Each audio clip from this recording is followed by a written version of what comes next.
back to Vlogmas day 23. I can't believe we're on day 23.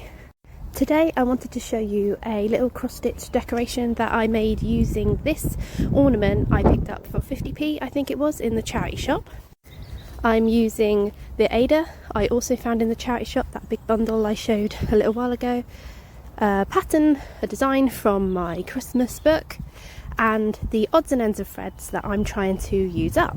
I wanted to make this one for me and my husband because we don't really have many decorations on the tree. They're all personalised to the children, and by now you know that I do love a good cross stitch. So we don't have to put photos in the personalised baubles, you can use it for your arts and crafts. And I'm definitely going to do a lot more of this for next year's Christmas present. And something as simple as festive initials literally take me a couple of hours, so they're super easy to whip up.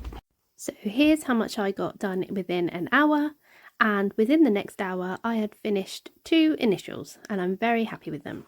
So I took apart the bauble so I could use the card in the centre to measure and cut, and here is what the finished bauble looks like. I'm really happy with this and it looks great on the tree. Thanks for watching, and I'll catch you tomorrow for the last video.